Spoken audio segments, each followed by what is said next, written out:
शादी का सपना दिखाकर 44 लाख रुपए की ठगी करने का चौंकाने वाला मामला हुगली जिले से सामने आया है। मैट्रिमोनियल साइट पर एक फर्जी व्यवसायी बनकर युवक ने पहले एक युवती से दोस्ती की, फिर विश्वास जीतकर किश्तों में मोटी रकम ऐंठ ली। पीड़िता ने 26 मई 2025 को साइबर क्राइम थाना में शिकायत दर्ज करवाई थी। पुलिस ने इस मामले में अब तक 2 आरोपियों अभिषेक राय, देवघर, झारखंड निवासी, और जाहिर अब्बास, खानाकुल निवासी को गिरफ्तार किया है, जबकि मुख्य आरोपी अब भी फरार है, जिसकी तलाश में पुलिस लगातार छापेमारी कर रही है। एएसपी कल्याण सरकार ने प्रेस कॉन्फ्रेंस में बताया कि मुख्य आरोपी ने जनवरी 2025 में युवती को अपने बैंक अकाउंट फ्रीज होने की कहानी सुनाकर उससे मदद मांगी। पीड़िता ने भरोसे में आकर अलग अलग किश्तों में 44 लाख रुपए ट्रांसफर किए।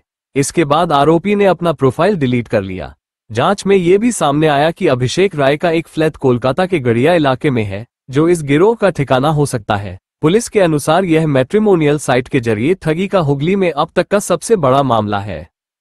उल्लेख ना करे আমি বলছি অভিযোগকারিনী আমাদের এখানে 26/5/2025 তারিখে আসেন এবং অভিযোগ করেন, যার ভিত্তিতে cyber PS case number 1225 under section 316 within bracket 2, 318 within bracket 4, 319 within bracket 2 BNS case start হয়।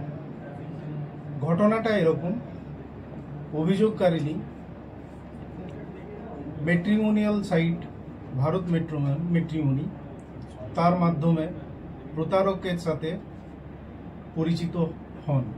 তারপর তাদের মধ্যে যোগাযোগ স্থাপন হয়, কথোপকথন চলতে থাকে। কয়েকদিনের মধ্যেই প্রতারক তাদের অভিযোগকারিনী এবং তার পরিবারের বিশ্বাস অর্জন করতে সফল হয়। প্রতারক ভারত ম্যাট্রিমনিতে একটি ফেক আইডি, যে আইডিতে অনুপম রায় পরিচয় দিয়ে আইডিটা তৈরি করা হয় এবং সেই আইডির মাধ্যমে যোগাযোগটা চলতে থাকে। এরকম কিছুদিন চলার পরে জানুয়ারি মাসের মাঝামাঝি সময়ে প্রতারক অভিযোগকারিনী এবং তার পরিবারকে জানায় যে তার ব্যবসার কারণে যে জিএসটি দিতে হয় এবং আদার কিছু ট্যাক্সেস যেগুলো দিতে হয়, সেটা সে বিশেষ কারণবশত দিতে না পারার জন্য তার ব্যাংক অ্যাকাউন্ট যেগুলো আছে সেগুলো ফ্রিজ হয়ে যায়। ব্যাংকে কোনো রকম কোনো ট্রানজ্যাকশন আর করা যাচ্ছে না। এরম পরিস্থিতিতে একটা অ্যাকাউন্ট নাম্বার দিয়ে অভিযোগকারিনীকে বলা হয় যে ওই অ্যাকাউন্টে যদি কিছু টাকা তাকে দেওয়া হয় তাহলে সে তার যে জিএসটি এবং আদার ট্যাক্সেস, যে ট্যাক্স লাইবিলিটিস আছে সেগুলো পরিশোধ করলে তার ব্যবসা আবার চলতে থাকবে।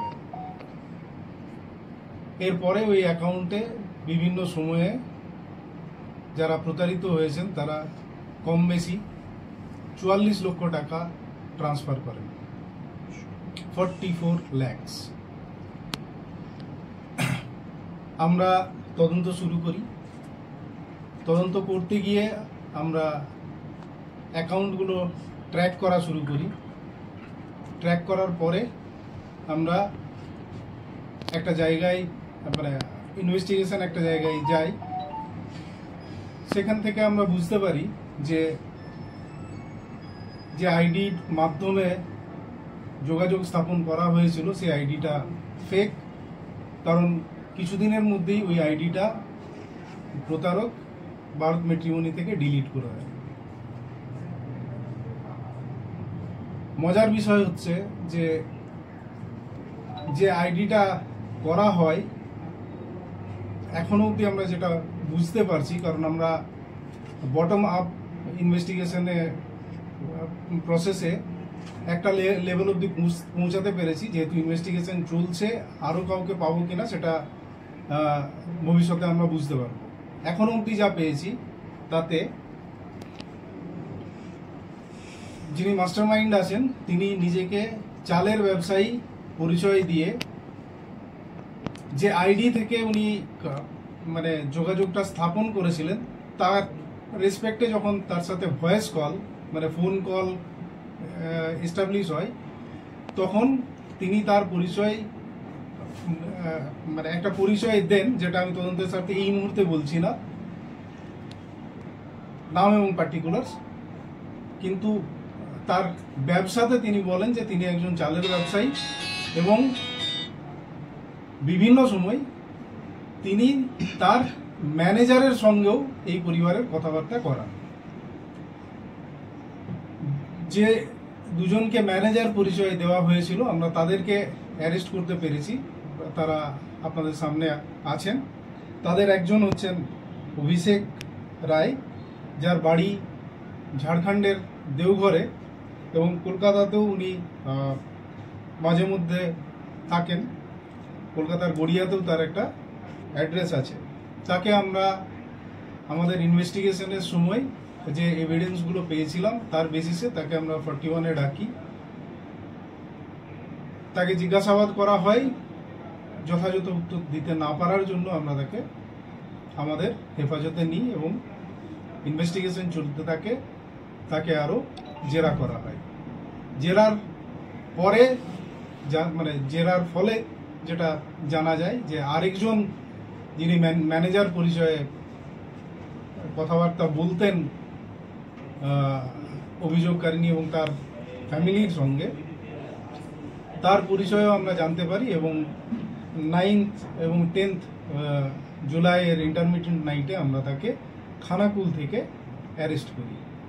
দ্বিতীয় ব্যক্তি যাকে আমরা অ্যারেস্ট করি তার নাম জাহির আব্বাস,